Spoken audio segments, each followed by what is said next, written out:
Yeah, where were we? Oh, the contact lenses. Contacts, yeah. Yeah, contact lenses. They were primitive by today's standards.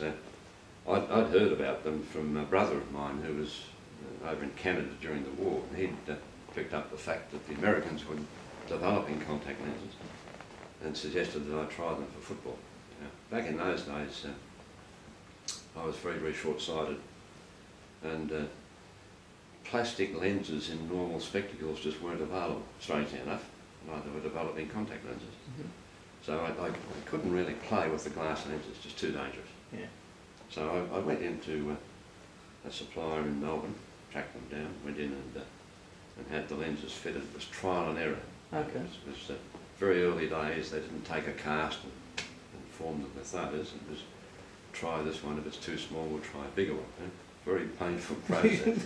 Yeah. So you were a pioneer at the time by the sounds of it? Yeah, I don't think anyone else was doing it. Yeah, you had a few articles written too, didn't you? Yeah, I did. In that sense, yeah.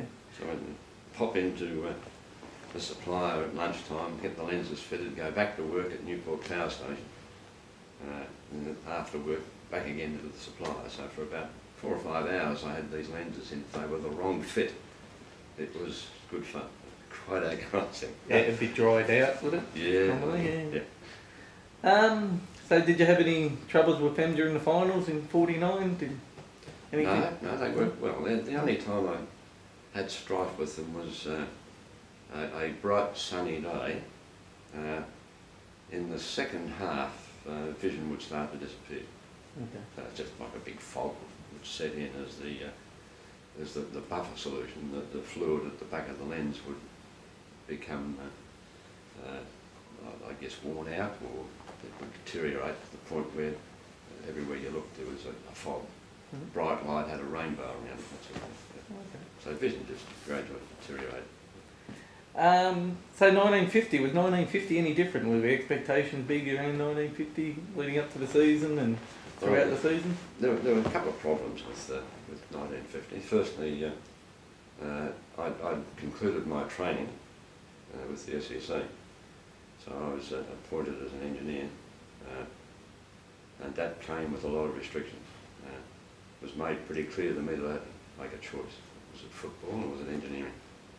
And back in those days, you really didn't have much choice. So I opted for the career. Whether I'd do the same or not these days, I don't know. I enjoyed football, it was good fun. Yeah. Secondly, I started to experience some injuries, and I guess that's because of the fact I couldn't train. My work stopped me from getting down to training. The times that I got there, I'd be running out on the ground as everyone else was running in, so I'd be training on my own. So it just wasn't working at all. What were you, if you don't mind, the standard wages? They were more for a civil engineer at the time than you were getting paid per week? Yeah, well, I was an electromechanical engineer with the SEC, specialising in power production. Okay. And even back then you're looking at 4 or 5 times the salary. Oh. And I finished up in a very senior position in the SEC, so I really had no choice. Yeah, a life choice, wasn't it? Mm. Do you remember what the training was like? Like you said, you've just come back from studying, so it was a fairly full-on day for you. What was the training like, and the dietary requirements? Do you remember much about that? And were you in weight sessions or doing boxing like they do these days? Oh gosh, no, it was all fairly informed. Dietary requirements almost non-existent. Just watch what you eat. That's about all. Yeah.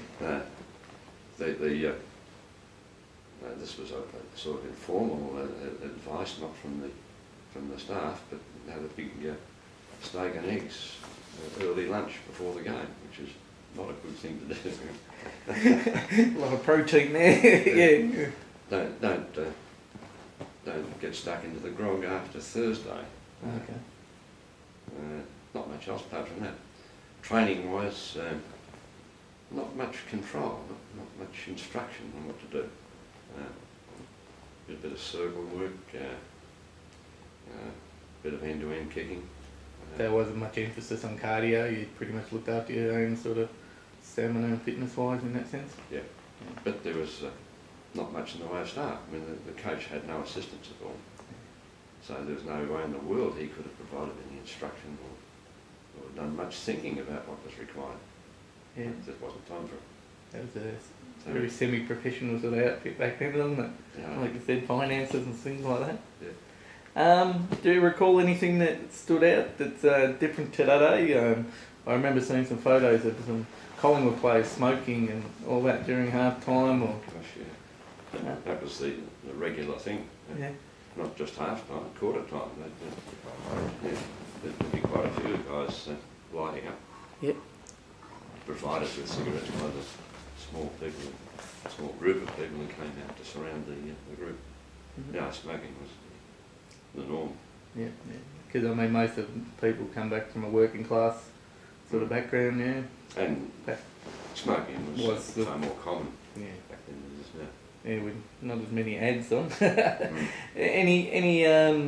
Any speeches or any words that sort of stand out through your time at North Melbourne, but the coaches' addresses or a captain, something that sort of inspired you, any motivational? Well, Wally Carter had an outstanding ability to stir people up for each quarter. I don't recall that he said anything very constructive, but he certainly managed to get the emotions going. Would that be on an individual basis or as a team huddle? Or? Just as a group. As a group, yeah. So he did a very, very effective job of sending us out ready to go through brick walls. Okay, so he fire you up. Who were your mates down at the club? Who did you sort of... They all were. I guess because I spent so much time with Jock playing, that Jock was a close friend. Mm. But everyone was friendly. So the social side at North was very well. It was excellent. Yeah, we met a lot of people in the same area too. It sort of helped. And, yes, yeah, and very much a close association with the club. Most of the guys who were there lived in the area for sure. So would that mean after a match you'd pretty much get together for a drink, or on a Sunday? Was there any sort of events that would take place? Yes, and after the match, I can recall some occasions where the opposing team came in. So we'd have a few bottles or a barrel to crack in the boardroom, I think it was called, which was excellent. It was great to sort of mix with the guys who'd been battling.